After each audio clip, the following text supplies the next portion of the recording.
All right, my unstoppable, scandalous, sexy warrior. Yeah, I'm talking to you. It's time to get real, okay? Because you've been walking around with someone else's toxic garbage strapped to your back like a pair of saggy old underwear. And let me tell you, it's not a good look, okay? That voice in your head, the one telling you you're not good enough, you're unlovable, you're gonna die alone with your vibrator for all your company. Yeah, that voice doesn't even belong to you. It's the leftover bullshit from the emotionally constipated people who couldn't handle their own crap. So they decided to dump it on you instead. Here's the thing. It's time to stop letting them live in your head rent free. Seriously, you're not a halfway house for toxic thoughts. Evict those thoughts. Light some sage, set that mental baggage on fire, and let's roast some goddamn marshmallows over the ashes of your old life, okay? Here's the dirty truth about all of their lies. The people who hurt you were walking disasters.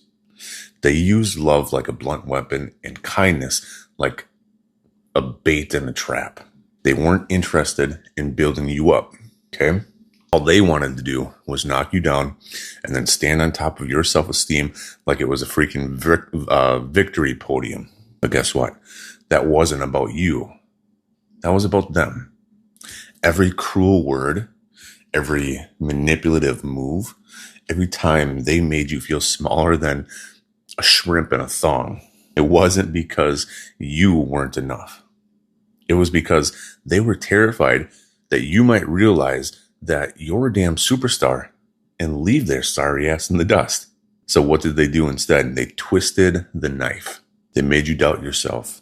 They planted lies so deep in your psyche that they're practically squatting in your subconscious, okay? But let me make this crystal clear. All of those lies, they're not the truth.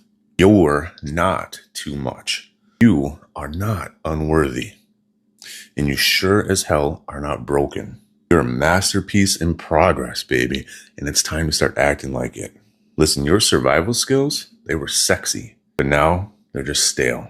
Listen, the way that you survived in all of that chaos was genius. Pure survival instinct genius. You built walls higher than a Kardashian's Botox budget. You learned to dodge affection like Neo dodging bullets in the Matrix. And let's not forget about how you mastered the art of overthinking, okay? Turning every little text message delay into a 5-part Netflix conspiracy series. But here's the problem. Those skills that kept you safe back then, they're now holding you hostage.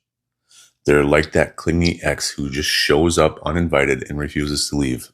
Sure, they were useful when love felt like a battlefield, but now they're just keeping you from living your best damn life. You're not pulling away because you don't want love. You're pulling away because you're terrified someone's kindness is just another Trojan horse for manipulation. Honestly, listen, I don't blame you, but that fear, that's outdated software. It's like trying to run TikTok on a Nokia flip phone. And now it's time for an upgrade. Here's what I need you to do. When that little gremlin in your head starts whispering sweet nothings like, you're unworthy, you're gross, you'll never find love, I want you to hit it with the truth like a dominatrix with a whip. Okay? I am worthy, motherfucker. I am enough. I'm the Beyonce of my own damn life, okay? Do you believe it yet, though? Yeah, probably not. So you don't need to believe it right away. You just need to keep repeating it. Saying it to your brain. It's better than saying the negative, isn't it? Listen, your brain is it's like a dumb puppy. Repetition is how it learns. So keep repeating those truths until they sink in, until your inner critic is left just crying in the corner, clutching a bottle of boxed wine.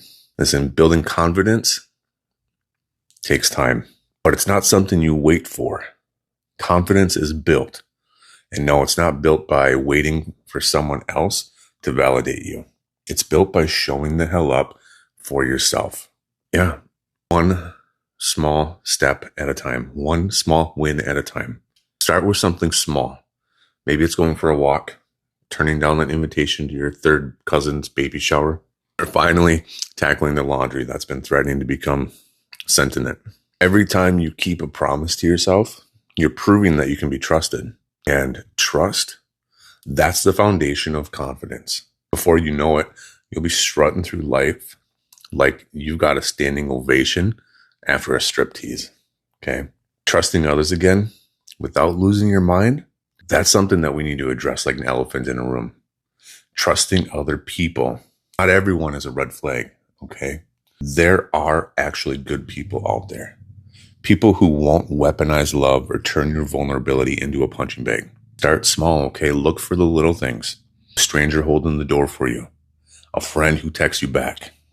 A smile from the barista who definitely isn't flirting with you, okay? But let's pretend, why not? Because those moments, they're proof that the world isn't full of monsters. Let them remind you that love, kindness, and connection aren't just pipe dreams. They're real, and they're waiting for you to stop dodging them like a game of emotional dodgeball. You have survived the worst of it. You've been burned, battered, bruised, but you're still here. You're standing, you're breathing, and now it's time to rise. No, not perfectly, not gracefully, but boldly. Healing hurts, but it's the kind of pain that leads to freedom. Not more chains. Staying stuck, that's just the slow death of mediocrity. And you're destined for greatness, not the bargain bin of life. So what's next for you? Stop waiting. Stop doubting. Take one messy, glorious, imperfect step forward. And then another. And another. Before you know it, you're going to be running full speed toward the life that you've always deserved.